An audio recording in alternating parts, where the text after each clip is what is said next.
Olá, eu sou o professor Gustavo Tepedino. O problema prático do capítulo 5º do volume de obrigações é o seguinte: qual a diferença entre as obrigações alternativas e as obrigações com faculdade de substituição? O problema prático nos remete a dois temas examinados no capítulo 5º deste volume, que frequentemente são confundidos e geram inúmeras discussões em torno de suas consequências práticas. As confusões, em grande parte, decorrem do fato de que tanto as obrigações alternativas quanto as obrigações facultativas envolvem cenário em que se está diante de uma pluralidade de prestações ou, em outras palavras, de obrigação complexa. A obrigação alternativa, também chamada disjuntiva, é aquela cujo objeto é composto por mais de uma prestação, de modo que a exoneração do devedor depende do cumprimento de qualquer das prestações que constituem o seu múltiplo objeto. Vale dizer, na obrigação alternativa, basta que uma prestação das diversas possíveis seja satisfeita, extinguindo-se assim a obrigação. Difere a obrigação alternativa da chamada obrigação cumulativa, na qual, embora apresente objeto também composto por mais de uma prestação, somente libera-se o devedor mediante o cumprimento de todas elas. Na obrigação alternativa, a pluralidade do objeto é temporária, apenas no momento de sua constituição, na medida em que, ao tempo do pagamento, apenas uma prestação será executada.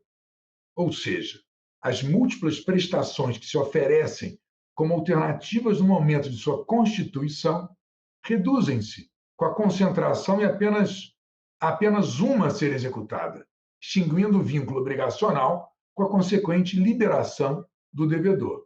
Observam-se, portanto, três momentos bem definidos no âmbito das obrigações alternativas: o momento da pactuação da obrigação, o momento da concentração ou escolha que transforma a obrigação alternativa em obrigação simples e o momento do pagamento. A propósito da transformação pela concentração da obrigação alternativa, com duplicidade de prestações em obrigações simples, ou em uma obrigação simples, a interessante decisão da quarta turma do Superior Tribunal de Justiça no julgamento do recurso especial número 1.074.323, São Paulo, sob a relatoria do ministro João Otávio de Noronha.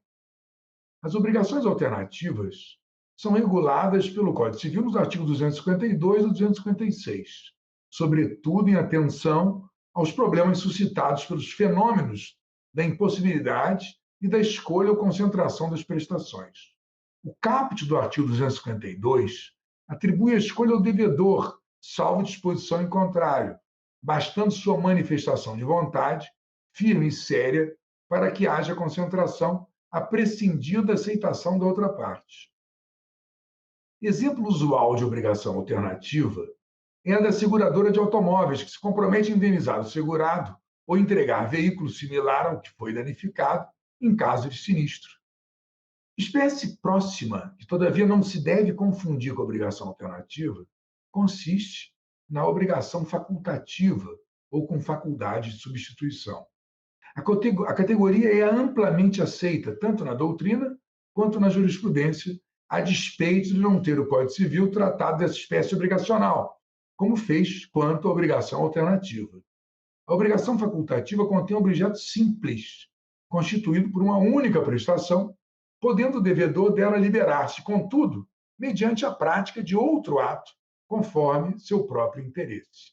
Não há nas obrigações facultativas pluralidade de prestações, mas uma única prestação in obligatione e outra prestação in facultate solutionis, ou seja, uma outra que não é devida, mas que pode ser utilizada pelo devedor para desobrigar-se, solvendo a obrigação, se assim o preferir. A diferença entre duas figuras, ou entre as duas figuras, portanto, está em que nas obrigações alternativas, duas ou mais prestações constituem objeto da obrigação, e o devedor, se lhe competir a escolha, realiza a obrigação elegendo uma delas. Já na obrigação facultativa, apenas uma prestação vincula o devedor, a quem se reserva, contudo, conforme seu juízo de conveniência, a faculdade de desobrigar-se mediante a prática de outro ato contratual ou legalmente admitido. afirma-se que enquanto a obrigação facultativa nasce pronta para ser cumprida, a obrigação alternativa, ao nascer, deve ainda vencer o estágio de indeterminação momentânea do seu objeto para que possa efetivamente ser cumprida. Diante disso, no âmbito da obrigação facultativa, a impossibilidade da prestação única, que de fato integra o objeto da obrigação facultativa, não conduz à concentração automática, mencionada no artigo 253 do Código Civil, efeito exclusivo das obrigações alternativas. Vale dizer, se a prestação in obligazione se torna impossível ou é considerada nula por qualquer razão, a obrigação facultativa não se concentra sobre a prestação in facultate solutionis. Neste caso, sendo impossível a prestação, não se forma a faculdade de desobrigar-se por outro meio substitutivo. Tornando-se impossível a prestação in obligazione sem culpa do devedor, dá-se a extinção da obrigação e o consequente retorno ao status quo ante, sem perdas e danos.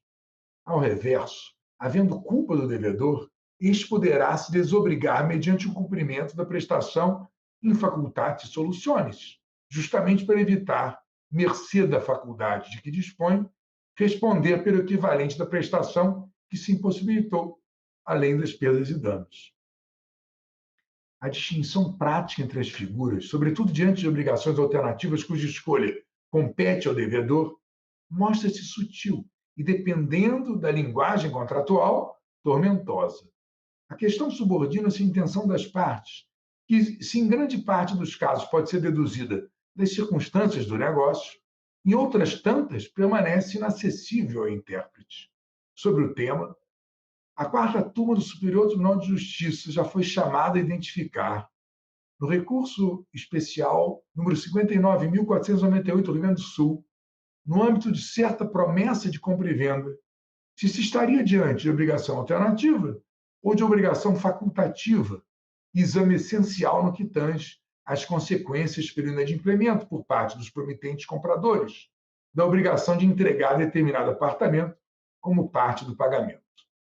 Naquela situação concreta, certa construtora havia prometido vender a um casal e na negociação constava que parte do pagamento se daria com a outorga pelos promitentes compradores da escritura definitiva de certo apartamento, havendo cláusula que indicava, ainda que o casal se responsabilizava pelo pagamento de débito hipotecário do dito apartamento ao agente financeiro.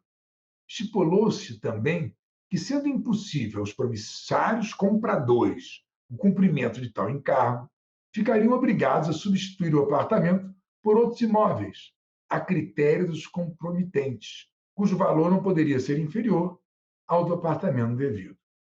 A discussão cingia-se a identificar se a estipulação contratual importava em obrigação alternativa, com expressa atribuição de escolha ao promissário, ou em obrigação simples, com mera faculdade de substituição a cargo do devedor, com a consequente análise sobre a viabilidade de reclamação pela construtora da concentração obrigatória e consequente pagamento pelos promitentes compradores do saldo do preço em moeda corrente nacional, uma vez frustrada a entrega da unidade habitacional. Em síntese, entendeu-se que não haveria que se falar em obrigação facultativa, já que não se teria estipulado que ao devedor era permitido liberar-se com substituição de uma prestação por outra. Vale dizer, na impossibilidade do cumprimento da primitiva prestação, ficou estabelecido que ao casal era lícito substituir o apartamento por outro, mas a critério com consentimento da promitente vendedora. Assim, manifestada a recusa do imóvel substituto oferecido pelos réus, poderia a promitente vendedora exigir o cumprimento da obrigação principal ou, em sua impossibilidade, o pagamento do saldo do preço devido. Espero que o vídeo possa ser útil. Não deixem de verificar o material atualizado que acompanha a obra.